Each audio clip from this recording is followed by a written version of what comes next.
HRN listeners. As we celebrate our 15th year, we are deepening our commitment to giving voice to the next generation of food systems storytellers, and we need your help. Our internship and fellowship programs help activate new possibilities for underrepresented and underestimated young people through experiential journalism, audio engineering, and production training. Through these unique programs, HRN helps food equity stewards build essential workforce readiness skills that expand their potential and foster economic mobility. Please consider supporting these critical programs.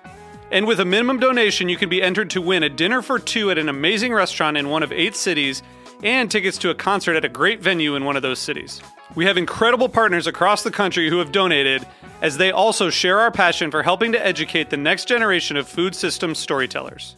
Check out heritageradionetwork.org/15 to donate and enter to win today. That's heritageradionetwork.org/15 to donate and enter to win today. And make sure you donate before March 31st. Thank you.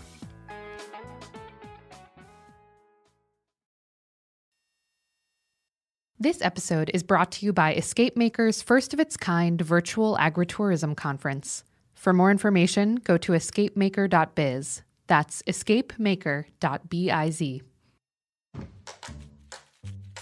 This week on Meat and Three, we're exploring interactions, from drug studies in a laboratory. If this effect is as big as he's saying, somebody should have discovered this long before he did.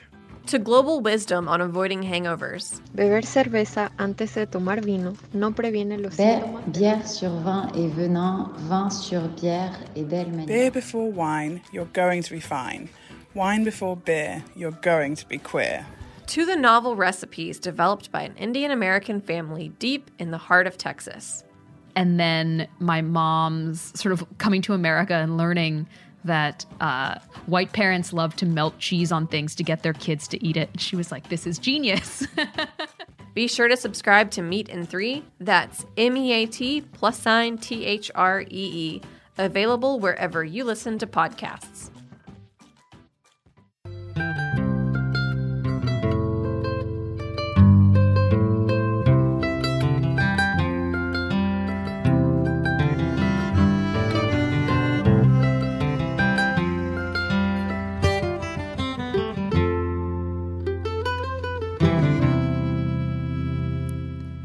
Hello, this is Lisa Held, coming to you live from Roberta's in Bushwick, Brooklyn, and you're listening to The Farm Report, a Heritage Radio Network show about the people, processes, and policies that shape how food is produced today.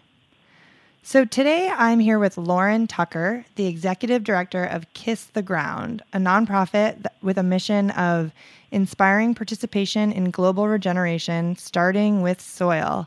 Lauren, thank you so much for being with me. Thanks for having me, Lisa. So where are you calling in from? I'm in Los Angeles. That's where we're based. Perfect. So why don't we just start at the beginning? When and how did Kiss the Ground get started? Sure. We started as a group of friends in a living room, and then we moved to a lot garage. Of things start, right? Yeah, we have one of those stories. My friend Ryland Engelhart, he attended a conference in New Zealand, and it was about the future viability of human life on Earth, a small topic. And nice and light, keep it, Yeah, super light. And all these scientists were talking about the realities of climate change and global biodiversity loss and what we're looking at environmentally today. And it was pretty grim, but there was one person on the panel by the name of Graham Sate, and he talked about farming, and he talked about soil carbon sequestration, and he talked about the potential to really participate with nature to heal the planet. And Ryland came back from New Zealand so inspired and with a new mission in life. His family, he comes from a restaurant family, Cafe Gratitude, which is a organic, vegan restaurant chain in California. Definitely. And so one of the first things he did was gather friends in his living room, and then we also brought Graham to come speak to a group of friends in Los Angeles. And Graham became this light that really inspired us. And from there, we spent about a year meeting in Ryland's living room, getting excited about soil, trying to figure out what we were going to do. And then we founded a nonprofit. So we're about 6 years from living room meetings and 5 years into a 501c3. And the first two things we were inspired to do were make an educational video that was clear and shared about soil carbon sequestration in a way that anyone could understand. And that's the Soil Story, which is a video that's been online probably about 4 years now. And then the other thing that we did initially was dig up a piece of public land and restore the soil. So we got our hands in the dirt in the form of a garden, and we made this video. And then from there, we've created a lot of educational programming and been involved in many different coalitions. And now, we've grown quite a bit from that moment. But that was where we started. Right. Yeah. No, that's kind of cool that it just like, one guy gets inspired by something someone else says. And you just took it and ran with it, really. Yeah. And I want to talk a lot about like about the actual programs that you have and what you're doing. But before we get to that, you mentioned the Soil Story, and soil is sort of the base of your entire mission. How do you answer just the basic question when someone asks you, why soil? Oh, there's so many reasons. I never set out to become a soil nerd, but I think I am at this point. Our initial inspiration was climate change, and living in Los Angeles at the time. I was driving a Prius. We used reusable to-go coffee cups, buy organic food. We thought we were hip and doing all the things. Right. But climate change, I think, over the years has been very disempowering for someone who's not working deeply in the field. We hear that we need to, bike less, drive less, do all these things less. And the inspiration around soil carbon for us, and I think for many people, is that there's actually a shifted relationship to the planet where we can become stewards of the planet, and we can completely rewrite the human to nature relationship story. Right. Because right now the relationship story is one of separation, and we can rewrite that to one of connection, where we're actually working with microbiology and plants and animals to regenerate and improve ecosystems and farmland and earth. And then soil itself, it's actually the basis of life in so many ways. If our soil microbiology is not happy, everything else in the food chain or the life cycle or the ecosystem suffers. We just actually released a T-shirt this week called, and the slogan is "Soil is our common ground," and we made the T-shirt purple. And a lot of people are liking it and commenting. But to me, I think it's true. It's the basis for life. If we get our soil right, we get our nutrition right, our food security right, we can fix the carbon cycle, the water cycle. Some people even link degraded soils to war, because people have to move off degraded lands, move into the city, and that can cause conflict. And we could say that you could link the soil to anything. Yeah. It's beautiful. Yeah. And the climate change question, it is, when we think about the things that we can do to sort of reduce our impact on the environment, like you were talking about, drive less, do this less, most actionable items are about kind of pulling back your impact, right? And soil regeneration is one of the few things that feels like you're kind of doing something that can potentially help reverse the damage that's been done, right? There's like something kind of powerful about that you can actually sequester carbon and it's sort of a positive instead of a negative or something. Exactly. Yeah.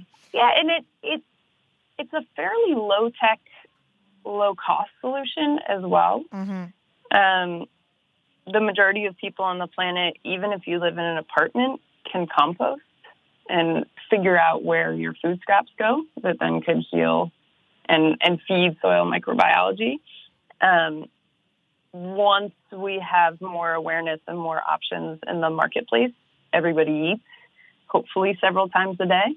And so we're already eating, we're already consuming food. We can make different choices with the food that we are consuming. And then on a farm level, I don't want to, not be realistic about how hard transitioning off farm chemicals and more of a conventional model of growing can be. It's hard, 100%. But it's a possible transition. And over time, we're actually talking about reducing cost of inputs because you're using less inputs over time. And the majority of farmers who are transitioning landscapes from degraded ones that are really just viewing soil as a growing medium that you put, fertilizers and pesticides and all the things in, when they're transitioning to just working with the soils and their land is getting healthier, they need way less inputs and eventually none. Of course. So there's a lot of cost savings. It's pretty low. It's definitely low tech, and it's pretty low cost to make these transitions. Right. Well, and on the farm side, so are you working directly with farmers to help them make that transition? Like, what does Kiss the Ground actually do in order to kind of work with farmers? Do you work with individual farms? Do farmers come to you to learn? Like, how does that all work? Sure. Initially, we didn't set out to work with farms because we're not farmers, and it seems like there would be nothing more disempowering and disheartening than a group of city folk from Los Angeles, almost hipsters from Venice Beach, showing up on a farm and saying, like, this is hey, how you should do it. Right. About how you should farm. Yeah, probably wouldn't go over well. Yeah, we didn't initially set out to work with farmers, but over the years, we've gotten to know some farmers in our community. I personally shop at the farmers market every week, and through getting to know farmers, we had a lot of requests for access to education. And so we started a farmer scholarship program, and the program is very simple. Right now, there's a California application period that's open on our website. And then later in the year, most likely in August, we'll have an application period for all farmers in the U.S. And it's super simple. We're paying for the cost of a soil health training. We're paying for soil testing at years 1 and 3, and someone who's coming to your land, taking the soil tests and explaining them once they come back from the lab. And then we're paying for a certain amount of consulting time, about 10 to 20 hours roughly. And then we also see that the people going through the scholarship program most likely will form a bit of a community where there can be a lot of cross-sharing among producers in the program. So it's very simple for us. Our function is we're fundraising for it to cover the cost of this, and we're administering the scholarships and doing the admin work. But essentially, we're just passing on the ability to farmers and ranchers to take these trainings and get access to some soil testing for free. Right. But are you running the actual training as well? We're not, no. Oh, okay. We're working with different partners. So at this point, scholarships are available for Savory's trainings. They train around ranching. Scholarships are available for Soil Health Academy. They're a great group of farmers who are really scaling up regenerative agriculture in the U.S. and teaching a ton of trainings. And we're also offering access to the Regeneration platform, which is more of a permaculture mindset. It's an online program that Darren Doherty started out of Australia. And then there's also an option when farmers apply for a scholarship to suggest another training. These 3 trainings, a lot of us in Kiss the Ground have taken. The farmer who's working with us in managing this program, he's taken all of them and vetted all of them. But we're certainly open to giving scholarships to all the amazing educators out there who are teaching about soils. Right. Yeah, that's great. How many farmers have gotten these kind of scholarships so far? Sure. It's a new program. We tested this with 8 California producers in the fall, and it went really well. And then we just, with Whole Foods, raised enough money to give scholarships to 20 producers. And then our goal is to give scholarships to 25 more producers in the U.S. application in August. That's great. And in terms of the soil testing, what are you testing for on these farms? Like, what are you comparing in year 1 versus year 3? I'm not a scientist. You're like, I'm not the one doing that. Yeah, we have some really amazing partners from Soil Life, Garrett Long and Jessica Chiartis. They both come out of UC Davis, and they're doing the soil testing for us at this point. We do have the soil testing protocols on our website, so if you really wanted to learn about it, you could see all of the ones. But essentially, they're looking at soil carbon, they're looking at water infiltration, and what's going on in the soil, and then they're explaining that when they get the lab results back. Got it. And since this is a fairly new program, I would imagine you haven't actually gotten to the year 3 yet, right? Like, you don't have results that you're able to look at yet. That'll be exciting when you see sort of how these farmers who have, had this education and gone through applying that education, what actually happens to their soil, right? Yeah, the soil testing piece is really important because we can make a lot of assumptions about how something looks on the surface. It's like green and growing and it's beautiful and looks great, but we've seen so many examples of that's not actually what is happening in the soil, what we're assuming. A good friend, Tom Newmark, he farms in Costa Rica, and when they first got into soil carbon sequestration and got inspired by it, they did testing in their organic pastures and their orchards, and then they also tested the edges of the farm, and they found that the most carbon-rich soils and the most biodiverse soils were the ones they weren't farming. And so that was a big eye-opener for them, that there was a switch in practice needed. Right. It's amazing.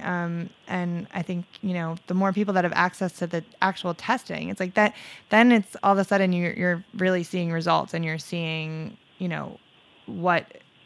what's actually happening. And then it probably inspires you to keep going and doing what you're doing, right? Like if you can actually see exactly how the practices are, resulting in changes in the soil. Yeah, it's also a little cost prohibitive.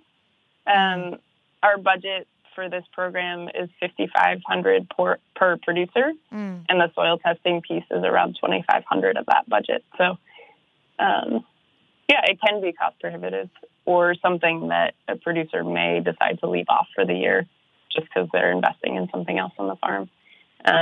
This program certainly isn't the only thing that's needed to build capacity. There's so much that we need to do in order to scale healthy soils and regenerative agriculture, and a lot of education needed. We need government entities coordinating. We need capacity building in already existing organizations. We need markets to shift. I mean, the list goes on. Right.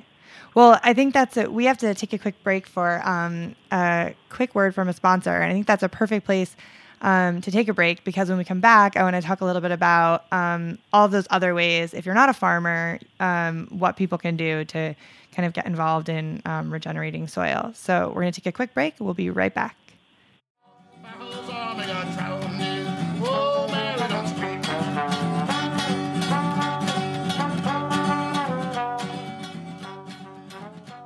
This episode is brought to you by Escape Maker's first of its kind virtual agritourism conference.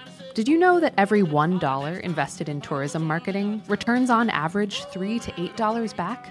Not a bad ROI. Learn how to grow your agritourism business via 12 workshops entirely women-led. The local travel landscape is rapidly changing to meet the demands of the leisure, event, and corporate travel sectors. Whether you're a farmer or producer, a winemaker, a restaurateur, or a destination marketing organization, there's more opportunity than ever to capture these markets. The Virtual Agritourism Conference will provide you with insights and skills to keep your target demographic coming back for more. 14 speakers providing 6+ hours of education that you can watch at your convenience anytime on any device. Maximize your time, budget, and resources, and focus on creative solutions to help your business thrive. Presented by Escape Maker and Fulton Stall Market, the full conference access pass is now available for purchase. Use the code HERITAGE2019 for $50 off a full pass at checkout. For more information and to purchase your pass, go to escapemaker.biz.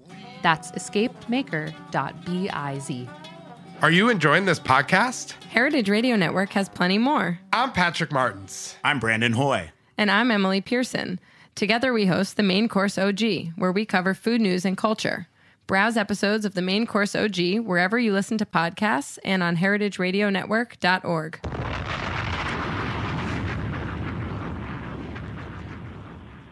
All right, we're back. This is Lisa Held. You're listening to the Farm Report on Heritage Radio Network.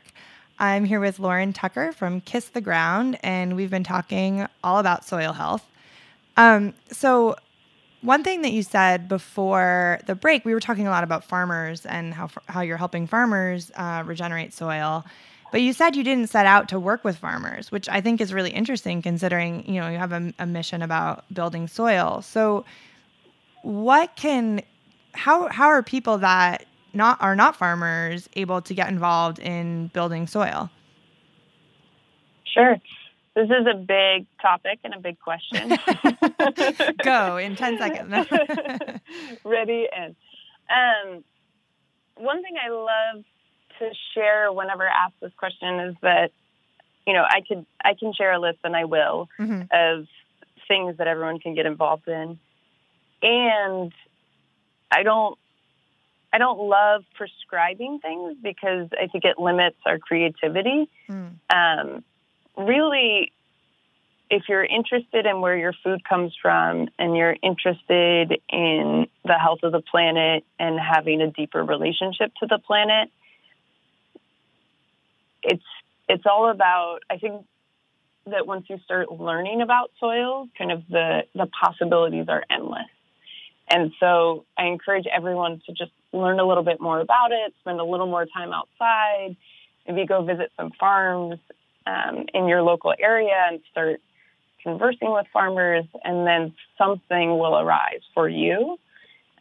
If you're a graphic designer, you can start making graphics. If you're an investor, you can learn about all the amazing regeneration projects out there, or all the amazing businesses that are trying to scale. If you're a reporter, you can report on it. If you're a mom, you can get your kids digging in the dirt. I mean, it's kind of like endless. And we set out really to share knowledge. And it was from a space of our experience. I mean, we thought we were environmentalists. We thought we understood what was in our capacity to do as far as, driving less and all these things and making environmental choices on a day-to-day basis. And we had this aha moment that we'd never heard about this topic. Right. And if there was just more media and more education around this topic, that would be awesome.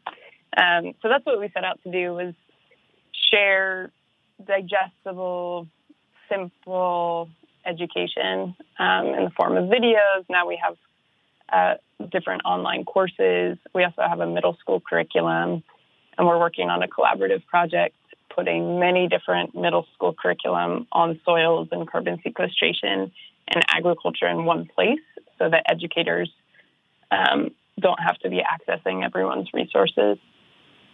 That's really interesting. Our middle school is currently using that curriculum? We do have some. Yeah, it's free and downloadable online, so you can just go to our website and download the curriculum. It's 5 lessons about soil carbon sequestration in soils. And yeah, at this point, I think it's been downloaded around 5,000 times, and we have many educators who are testing it and using it. And then from there, we're building out more resources for educators. That's really cool. And you have soil advocate training. Is that right? Is that for just like anyone who wants to learn about soil? It is. Yeah, it's been a really interesting experience. The training started originally because we had friends come to us and say, look, we know you're doing this cool thing. We don't really know what you're doing. Right. Can you teach us? And so it started in the garage with a group of friends who wanted to learn. And one of our co-founders, Finian Makepeace, he put together a curriculum with one of our friends, Don Smith, and they started teaching the 7-week course. We put it online. The first couple of times we taught it, the video wasn't perfect and the tech was pretty bad, but we've figured out all those kinks. And I think at this point, we're almost 1,000 people who have gone through the course in a year, a little over a year. And we're teaching, soil health, regenerative ag, water cycle, carbon cycle, some of the basic science and understanding around this topic, right, as well as really empowering people to learn how to speak about it publicly. And the kind of theory of change is we're a team of 13 people. Half of the people on our team are part-time, and, we can only do so much. But 1,000 people who have gone through this training and are thinking about this every day and inspired, that's a huge team. Yeah. So that's one of the points of it. We also just launched a business course for businesses, and that's a collaboration with some friends of ours at Genesis International.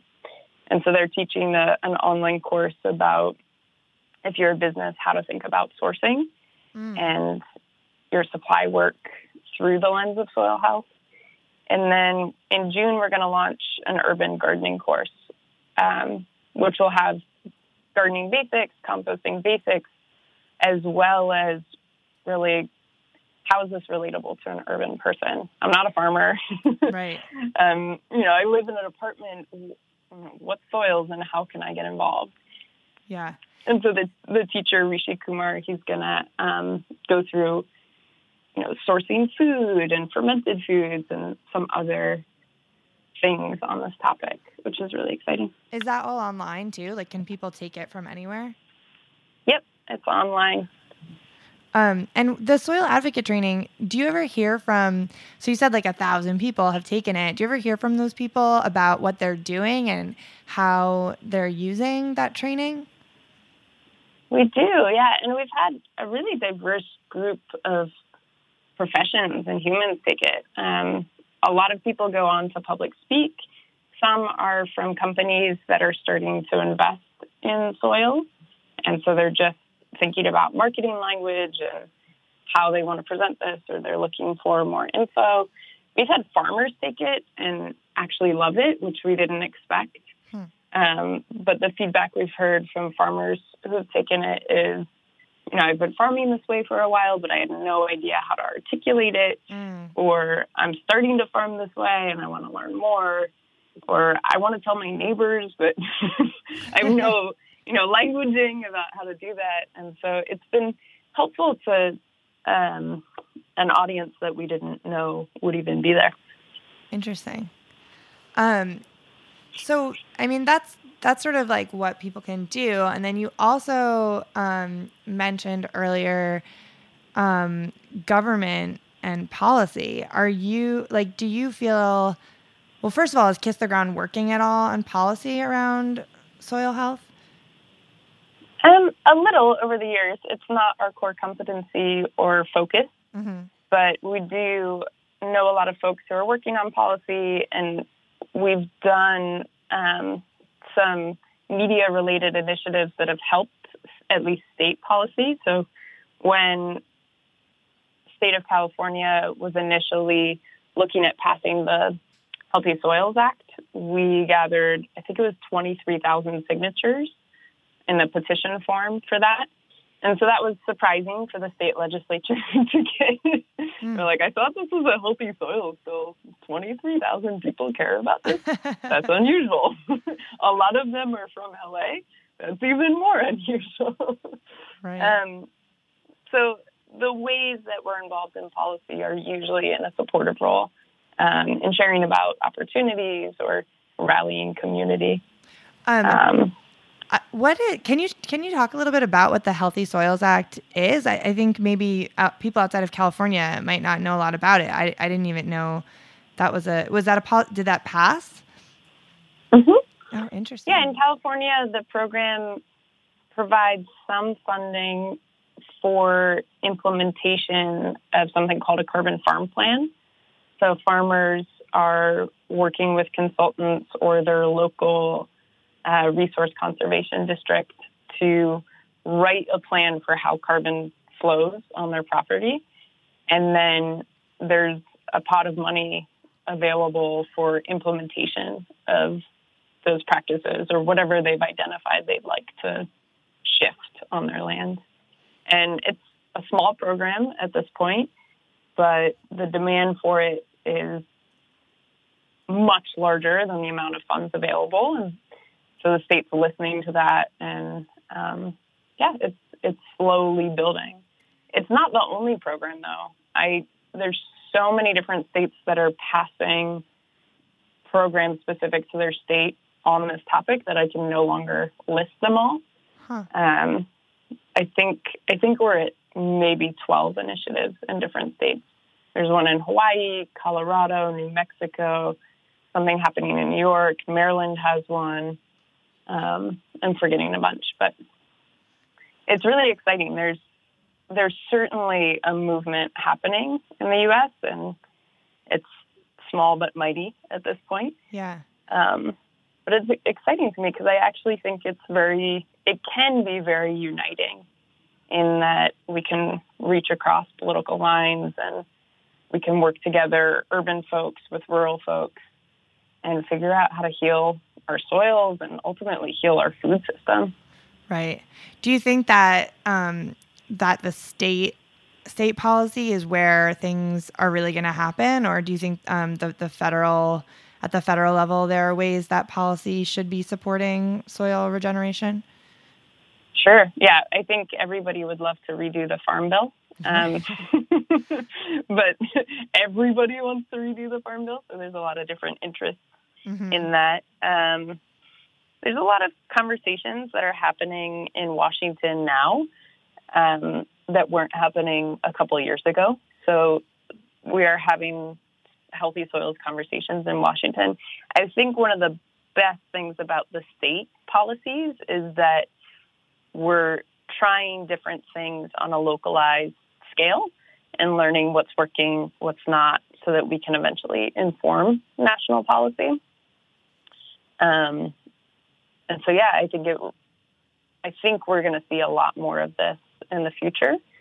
One of the hardest things about the Farm Bill right now is that our federal crop insurance is dictated by the Farm Bill, and a lot of these healthy soils practices are considered risky under that program. And so that's a huge barrier for farmers to consider losing crop insurance in order to innovate. But there are some great state programs that are testing healthy soils practices as an incentive for crop insurance and seeming to have some early success. So really hoping that will eventually inform national policy. Right.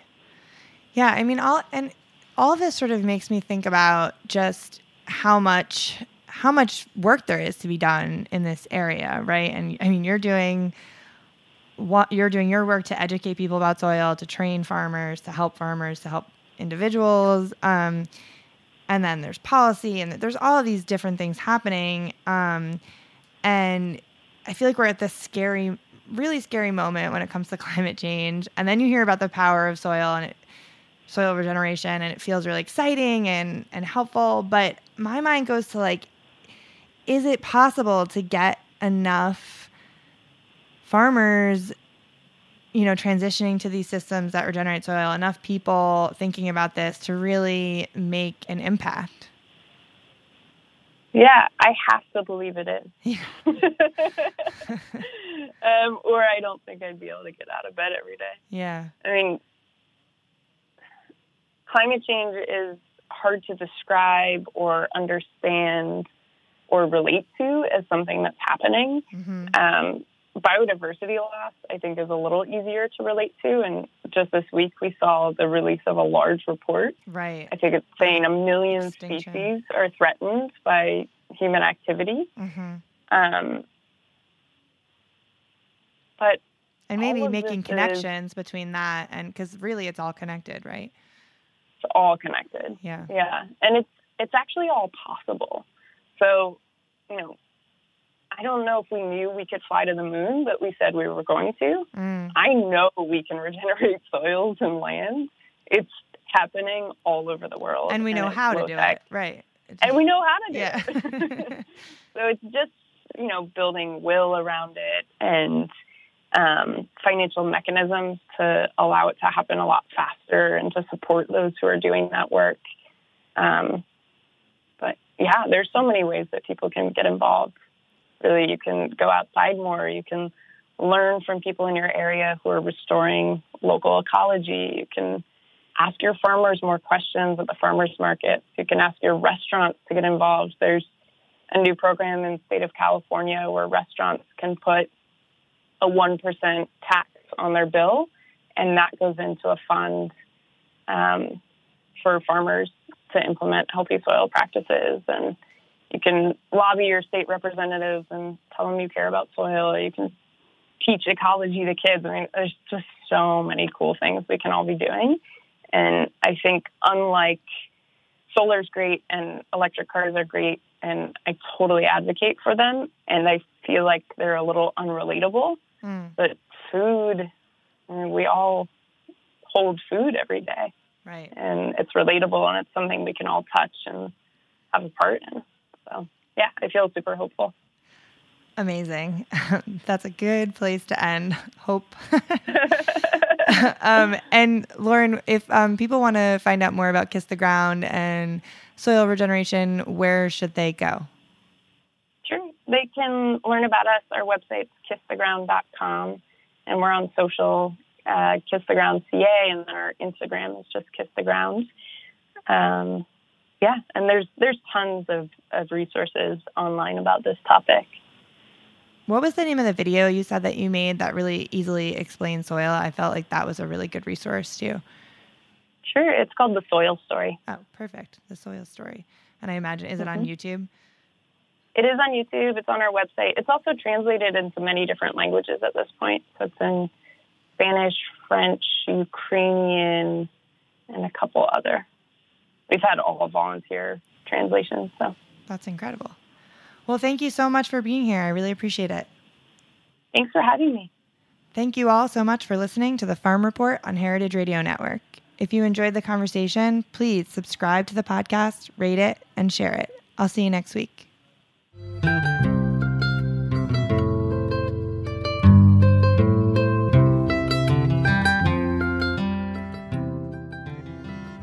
Thanks for listening to Heritage Radio Network, food radio supported by you. For our freshest content and to learn more about our 10-year anniversary celebration happening all year long, subscribe to our newsletter. Enter your email at the bottom of our website, heritageradionetwork.org. Connect with us on Instagram and Twitter at heritage_radio. You can also find us on Facebook at facebook.com/Heritage Radio Network. Heritage Radio Network is a nonprofit organization driving conversations to make the world a better, fairer, more delicious place. And we couldn't do it without support from listeners like you. Want to be a part of the food world's most innovative community? Subscribe to the shows you like, tell your friends, and please join the HRN family by becoming a member. Just click on the heart at the top right of our homepage. Thanks for listening.